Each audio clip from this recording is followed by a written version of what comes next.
बातम्यामध्ये सदैव अग्रस्थानी आणि महाराष्ट्रातही नंबर 1। आपण पाहत आहात महाराष्ट्र न्यूज 1। अकोल्यात पीडब्ल्यूडी विरोधात 6 मार्च पासून उपोषणाचा इशारा। भ्रष्टाचार निर्मूलन समिती जिल्हा अकोला यांनी पीडब्ल्यूडी अकोला विभागाविरोधात तीव्र आंदोलनाचा इशारा दिला आहे।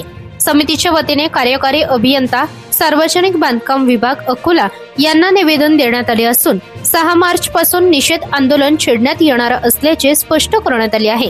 समितीच्या निवेदनानुसार उगवा फाटा ते आगार तसेच रेल्वे गेट ते अमानतपूर, भोड आणि हातरुण या मार्गांवरील रस्त्यांची दुरावस्था गंभीर असून तातडीने डांबरीकरण करण्याची मागणी करण्यात आली होती। याशिवाय काही ठिकाणी नवीन पुलांच्या बांधकामाबाबतही वारंवार पत्रव्यवहार करूनही प्रशासनाकडून ठोस कारवाई न झाल्यास आरोप करण्यात आला आहे।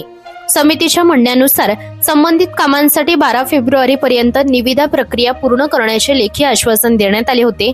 मात्र टेंडर प्रक्रिया रद्द झाल्याने 20 फेब्रुवारी पर्यंत प्रक्रिया पूर्ण करण्याचे तोंडी आश्वासन देण्यात आले, तरी देखील अद्याप प्रत्यक्ष कामाला सुरुवात झाली नसल्यामुळे संताप व्यक्त करण्यात येत आहे।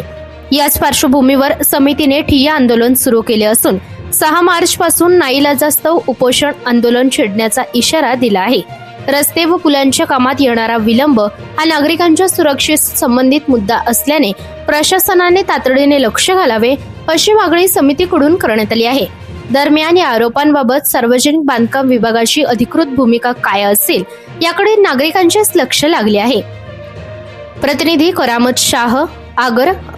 या बातमीचा व्हिडिओ तुम्हाला आवडला असल्यास व्हिडिओला लाईक करा, शेअर करा आणि महाराष्ट्र न्यूज 1 या न्यूज चॅनलला सबस्क्राईब करा। धन्यवाद।